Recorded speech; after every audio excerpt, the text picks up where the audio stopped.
ഇന്നത്തെ വീഡിയോ എന്ന് പറയുന്നത് ചെറുവാരക്കുളം ആത്മനിലയത്തിലെ കാഴ്ചകളാണ്. അപ്പോൾ ഇവിടുത്തെ പ്രത്യേകത എന്ന് പറയുന്നത് ഇവിടെ ചെടി അങ്ങനത്തെ ഐറ്റംസ് ഉണ്ട്, പിന്നെ അക്വേറിയം ഉണ്ട്, അങ്ങനത്തെ ഒരുപാട് ഐറ്റംസ് ഉണ്ട്. പിന്നെ ഈ വീഡിയോ കാണുന്നവർ മറക്കാതെ ഒന്ന് ലൈക്ക് ചെയ്യുക. നമ്മുടെ വീഡിയോ വളരെ കുറച്ച് പേരാണ് കാണുന്നത്. അപ്പം വീഡിയോ മറക്കാതെ തന്നെ ഇപ്പം തന്നെ ഒന്ന് ലൈക്ക് ചെയ്യുക. ഈ വീഡിയോയ്ക്ക് ഒരു 100 ലൈക്കാണ് പ്രതീക്ഷിക്കുന്നത്. നിങ്ങളുടെ സപ്പോർട്ടാണ് നമ്മുടെ ചാനലിൻ്റെ വിജയം എന്ന് പറയുന്നത്. കയറി ചെല്ലുമ്പോൾ തന്നെ ആത്മനിലയം അഗ്രികൾച്ചർ പാർക്ക് എന്ന് പറഞ്ഞൊരു ബോർഡ് കാണാവുന്നതാണ്. അപ്പോൾ അത് ഗേറ്റ് കാണാൻ നമ്മൾ നേരെ മുകളിലേക്കാണ് പോകുന്നത്. നമ്മളിത് 2 പാർട്ടായിട്ടാണ് ചെയ്യുന്നത്. പാർട്ട് 1, പാർട്ട് 2 ആയിട്ടാണ് ചെയ്യുന്നത്. പാർട്ട് 1ൽ വരുന്നത് അക്വേറിയമാണ് വരുന്നത്. പ്രാവ്, തത്ത, കിളി ഇങ്ങനത്തെ ഐറ്റംസ് ആണ് വരുന്നത്. പിന്നെ മീൻ വരുന്നുണ്ട്. മീൻ നമ്മൾ സെക്കൻഡ് പാർട്ടിലാണ് ഉൾപ്പെടുത്തിയിട്ടുള്ളത്. ഇത് ഏക്കർ കണക്കിന് വ്യാപിച്ച് കിടക്കുന്ന ഒരു സ്ഥലമാണ്. ചെടികളൊക്കെ വിൽക്കുന്ന ചെറിയ ചെറിയ കച്ചവടക്കാരൊക്കെ ഹോൾസെയിലായിട്ട് സാധനം എടുക്കുന്നത് ശരിക്കും ഇവിടെ നിന്നാണ് എടുക്കുന്നത് കേട്ടോ. ഇവിടെ ഏക്കർ കണക്കിന് ഇങ്ങനെ വ്യാപിച്ച് കിടക്കുകയാണ് ചെടികളൊക്കെ. നിങ്ങൾക്ക് വീഡിയോ കാണുമ്പോൾ മനസ്സിലാക്കുന്നതായിരിക്കും. പാർട്ട് 2ലാണ് നമ്മൾ ചെടിയുടെയൊക്കെ ഉൾപ്പെടുത്തിയിട്ടുള്ളത്. അപ്പോൾ വീഡിയോ കാണുമ്പോൾ നിങ്ങൾക്ക് മനസ്സിലാവും. ഏക്കർ കണക്കിനാണ് ഇങ്ങനെ വ്യാപിച്ച് കിടക്കുന്നത് ചെടി.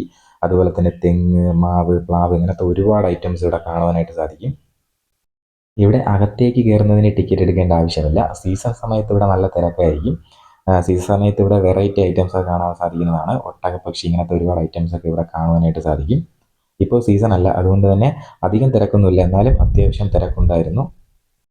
ഗേറ്റ് കഴിഞ്ഞ് കുറച്ച് ദൂരം നടക്കണം. കുറച്ച് ദൂരം നടക്കുമ്പോൾ അങ്ങറ്റ ഒരു ബോർഡ് കാണാവുന്നതാണ്. ആത്മനിലയം എന്ന് പറഞ്ഞൊരു ബോർഡ് കാണാം.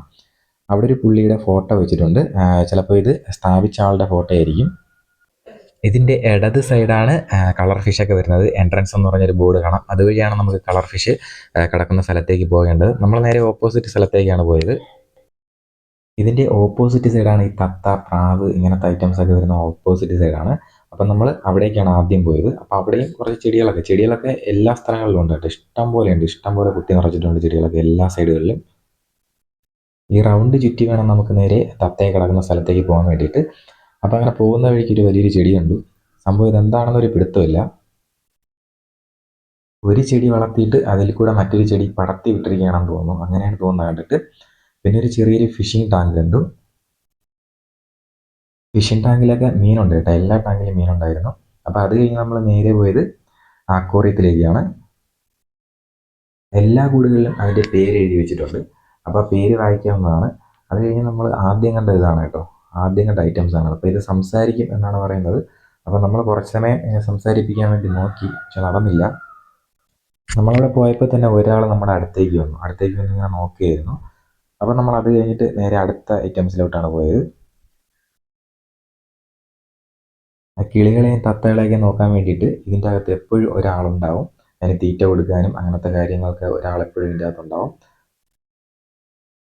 ആത്മനിലയത്തിൻ്റെ ഒരു പ്രത്യേകത എന്ന് പറയുന്നത് ചെടി വാങ്ങാൻ പോയാലും അല്ലെങ്കിൽ അക്വേറിയത്തിൽ പോയാലും നമ്മളെ വെക്കുന്ന അല്ലെങ്കിൽ നമ്മളെ കൂടെ ആരും വരത്തില്ല.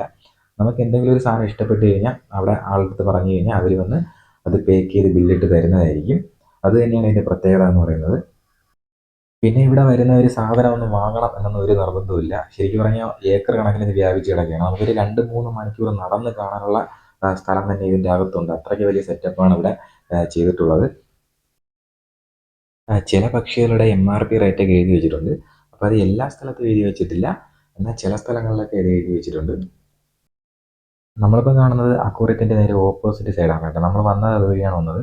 അപ്പോൾ ഇവിടെ ഒരു മുതലയും ഒക്കെ വെച്ചിട്ടുണ്ട്. വെള്ളമൊക്കെ നിറയ്ക്കാനുള്ള സെറ്റപ്പാണെന്ന് തോന്നുന്നു. പക്ഷേ ഇപ്പം നമ്മൾ പോയപ്പോൾ വെള്ളമൊന്നും ഇല്ലായിരുന്നു. ഒരുപാട് ഐറ്റംസ് കിളിയുണ്ട് കേട്ടോ. നമുക്ക് ചുറ്റി നടന്ന് കാണാൻ പറ്റിയ ഒരുപാട് ഐറ്റംസ് കിളികളുണ്ട്. ഈ ചില കിളികളുടെ ബോർഡൊന്നും കൊടുത്തിട്ടില്ല. അപ്പോൾ എന്താണെന്നൊന്നും ഒരു പിടുത്തമില്ല.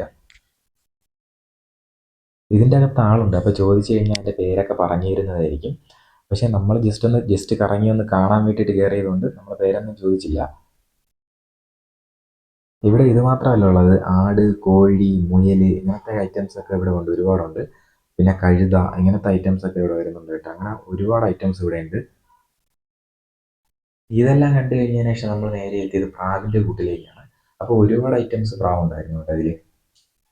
എല്ലാം നമ്മൾ ഈ വീഡിയോയിൽ ഉൾപ്പെടുത്തിയിട്ടില്ല. കാരണം വീഡിയോയുടെ ലെങ്ത് ഒരുപാട് കൂടിപ്പോകും.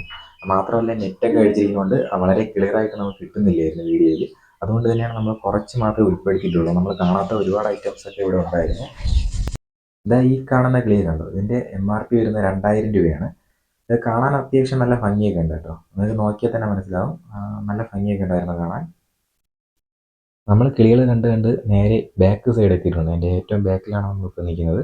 ഇനി ഇതുവഴി കറങ്ങി നേരെ നമ്മൾ വീണ്ടും ഫ്രണ്ടിലേക്കാണ് അടുത്ത് പോകുന്നത്. ഇനി കുറച്ച് കിളികളേ ഉള്ളൂ കേട്ടോ, ബാക്കിയെല്ലാം നമ്മൾ കണ്ടു കഴിഞ്ഞു. ഇനി കുറച്ച് മാത്രമേ ഉള്ളൂ കാണാനായിട്ട്. അപ്പോൾ ഈ എൻട്രൻസ് കഴിഞ്ഞ് നമ്മൾ നേരെ പോകുന്നത് നേരെ ഫ്രണ്ടിലേക്ക്, നമ്മൾ നേരത്തെ വന്ന സ്ഥലത്തേക്കാണ് നമ്മൾ ഇനി അങ്ങോട്ടാണ് പോകുന്നത്. നമ്മൾ തിരിച്ചിറങ്ങുന്ന ഭാഗത്ത് കുറച്ച് കൂടൊക്കെ കാലിയായിട്ട് കിടപ്പുണ്ടായിരുന്നു. അപ്പോൾ ഇതിൻ്റെ അകത്തൊന്നും ഇല്ലായിരുന്നു. അപ്പോൾ ഇത് കഴിഞ്ഞ് നമ്മൾ നേരെ പുറത്തേക്കാണ് ഇറങ്ങിയത്. പുറത്തേക്ക് ഇറങ്ങി പോകുമ്പം ഇനി നമ്മൾ നേരെ പോകുന്നത് ചെടിത്തോട്ടത്തിലേക്കാണ് പോകുന്നത്. ചെടിത്തോട്ടം എന്ന് പറഞ്ഞു കഴിഞ്ഞാൽ വളരെ വിശാലമായിട്ട് കിടക്കുകയാണ് കേട്ടോ ചെടിത്തോട്ടം. ചെടിത്തോട്ടം ഒരുപാട് കാണാനായിട്ടുണ്ട്. അപ്പോൾ അതുകൊണ്ട് നമ്മുടെ സെക്കൻഡ് പാർട്ട് വീഡിയോയിലാണ് ചെടിത്തോട്ടത്തിനെ കുറിച്ചുള്ള വീഡിയോ ഫുള്ള് വരുന്നത്. വീഡിയോ ഇഷ്ടമായെങ്കിൽ ലൈക്ക് ചെയ്യുക. പിന്നെ നിങ്ങളെ വിലയേറിയ അഭിപ്രായങ്ങൾ കമൻറ്റ് ബോക്സിലൊന്ന് കമൻ്റായിട്ട് രേഖപ്പെടുത്തുക. അപ്പോൾ അടുത്ത രണ്ടാമത്തെ പാർട്ട് 2 ആയിട്ട് നമുക്ക് ഇനി കാണാം.